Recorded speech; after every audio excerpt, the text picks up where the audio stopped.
उत्तर प्रदेश राज्य महिला आयोग की उपाध्यक्ष अपर्णा यादव सीतापुर पहुंची हुई हैं। उत्तर प्रदेश के तमाम घटनाक्रम आप देख रही होंगी, जिस तरीके से संभल में कार्रवाई हो रही है। और एक अभी समाजवादी पार्टी के विधायक हैं सुरेश यादव, उनका एक बयान देखा होगा जिन्होंने कहा है कि भारतीय जनता पार्टी आतंकवादी है। मैं समझती हूँ कि इस तरीके की अभद्र टिप्पणी करने से उस व्यक्ति की खुद ही मानसिकता परिलक्षित होती है। और आप बताइए, इस तरीके का किसी भी नेशनल पार्टी के लिए आप इस तरीके के बात बोल रहे हैं, आपकी खुद की मानसिकता कैसी है? सुरेश यादव के बारे में उनका क्षेत्र जानता है कि वो किस प्रकार के हैं और वो किस प्रकार का काम करते हैं। वहाँ पर हमारे कितने ही लोगों को उन्होंने परेशान किया था इलेक्शन के टाइम पर भी। और मैं समझती हूँ कि इस तरीके की अभद्र टिप्पणी और अभद्र बात करके वो अपना ही चेहरा सबके सामने प्रदर्शित कर रहे हैं। भाजपा को ऐसे लोगों से कोई फर्क नहीं पड़ रहा है। संभल की अगर बात करें, कहा गया है वहाँ पर जो समाजवादी पार्टी के सांसद हैं बर्क, उनके रिश्तेदारों के अब मीटर चेक होंगे, चूँकि बिजली चोरी पकड़ी गई है। देखिए, वो बिजली चोरी जो पकड़ी गई है वो सभी के मीटर चेक होने चाहिए और चेक होते भी हैं।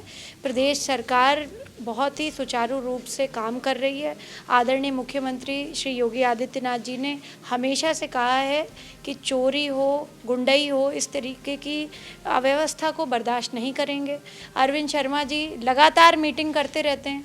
तो मैं समझती हूँ कि प्रदेश सरकार में किसी भी प्रकार को एक उससे, अब वो भाई विपक्षी पार्टी के हैं, अब वो संयोग से उनका भी कुछ लोगों का आया होगा ब्यौरा, तो इसमें जो है मुझे नहीं लगता कि इसका इतना बड़ा विवाद होना चाहिए। जो सही है ठीक है, जो गलत है वो गलत है, वो किसी भी पार्टी का हो। जी। उत्तर प्रदेश में एक अजीबोगरीब घटना देखने को मिल रही है कि अभी तक ये माना जा रहा था समाजवादी पार्टी कांग्रेस एक मंच पर है। गृह मंत्री के बयान को लेकर आज कांग्रेसी और बसपा उनका विरोध कर रही है एक साथ करीब करीब, क्या कहेंगे? मैं तो समझती हूँ, देखिए, कांग्रेस एक ऐसी पार्टी है जिसने सिवाय देश को अव्यवस्था में ढकेलने का काम करा है और हमेशा लोगों में, भारत के लोगों में बांटने का काम। अंग्रेज़ों के बाद अगर किसी ने करा डिवाइड एंड रूल की पॉलिसी, तो दैट इज़ कांग्रेस पार्टी। तो मैं ये समझती हूँ कि किसी के साथ भी हो ही नहीं सकती है कांग्रेस।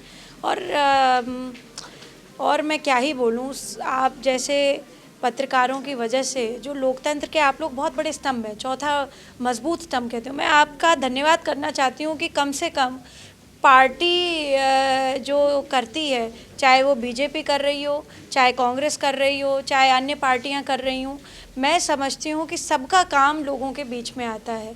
जनता जनार्दन होती है, सबका देख रही है, वो आपके इस स्क्रीन पे सब कुछ देख रहे हैं, सब कुछ पता चल रहा है। और कांग्रेस की गतिविधियों को भी लोग जो है भाप रहे हैं, किस तरह से देश को सिवाय तोड़ने के उस पार्टी ने कभी कोई काम नहीं किया। तो मैं तो समझती हूँ कि सब लोग जानते हो कुछ भी करें उससे कोई फ़र्क नहीं पड़ने वाला लोगों को। उत्तर प्रदेश में आपके दौरे हो रहे हैं, समीक्षा बैठक हो रही, निरीक्षण हो रहे हैं।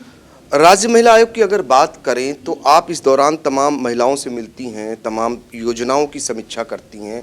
क्या लगता है कहाँ पे सुधार की गुंजाइश है और कितने नंबर देंगी इस सरकार को? देखिए, नंबर तो मैं नहीं दे सकती हूँ अभी, क्योंकि मेरे अभी काफ़ी सारे 75 जिलों में से सिर्फ 5 हुए हैं, तो अभी 70 बचे हैं। तो अभी तो नंबर देने की परिस्थिति में नहीं हूँ मैं, मगर मैं ये समझती हूँ कि वन स्टॉप सेंटर्स को हम और सुधार कर सकते हैं। वहाँ पे किस तरह से, क्योंकि प्रधानमंत्री का एक बृहद विजन है और उस विजन के तहत उसमें सारी काउंसलिंग, लीगल एक्सपर्टीज़, आपकी जो है बच्चों का रहने रुकाने का, या किसी भी मजलूम पीड़ित महिला के लिए भी वहाँ पर फैसिलिटीज़ हैं। तो मैं समझती हूँ उसको और अच्छा हम कैसे करें, उत्तर प्रदेश सरकार के साथ समन्वय से हम बेहतर कैसे बनाएं वन स्टॉप सेंटर के। क्योंकि देखिए, अगर किसी व्यक्ति विशेष ने कोई एक बृहद सोच के साथ भारत को आगे बढ़ाने के लिए एक अच्छा सेंटर बना रखा है और वहाँ पे सारी हेल्पलाइंस कनेक्टेड हैं, तो इसका जो स्वरूप है उसको उसी तरह से हम रखें।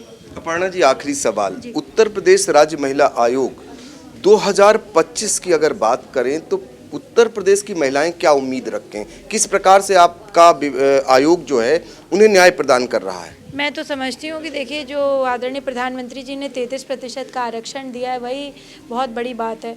उसको जो है कैसे जो है लागू करेगी प्रदेश सरकार हर जगह, उस पर भी हम लोगों का फोकस रहेगा। मैंने आपको अभी बताया कि वन स्टॉप सेंटर के बारे में हम लोग बहुत चिंता कर रहे हैं, और अभी हमारी NCW की मीटिंग थी, उसमें भी मैंने ये खुद व्यक्तिगत रूप से चिंता जताई कि हमारे प्रदेश में और पूरे देश में इसकी व्यवस्था एकदम सुदृढ़ होनी चाहिए।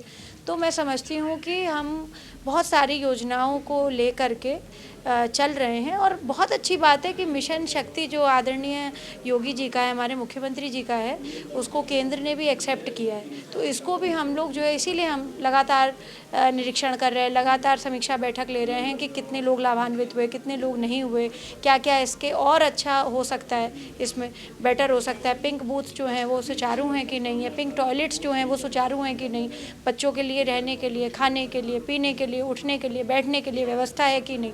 तो मैं समझती हूँ ये हमारी जिम्मेदारी है, हम अपनी जिम्मेदारी कर रहे हैं। बाकी मैं आपसे और पूरे समाज से ये निवेदन करना चाहती हूँ कि फ़ोन का यूज़ कम करवाएं बच्चों को, ख़ास तौर से, क्योंकि जिस तरह के केसेस आ रहे हैं हमारे पास, उसमें बहुत बड़ा एज ग्रुप है, starting from 13 years to 16 years, और ये बच्चे बालिग नहीं हैं।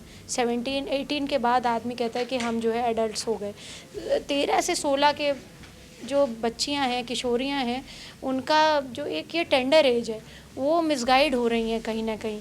और मुझे लगता है बहुत ज़्यादा रोल है हमारे समाज का, और उसमें फ़ोन्स का जो इस्तेमाल हो रहा है, उसका मिसयूज़ हो रहा है। मुझे लगता है इस पे हमें काम करने की आवश्यकता है।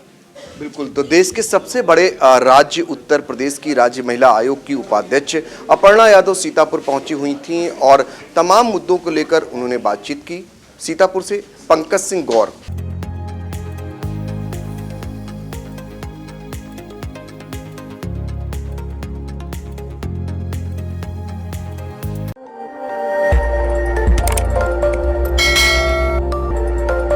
खबर आपकी, नजर हमारी। देखते रहिए आई इंडिया।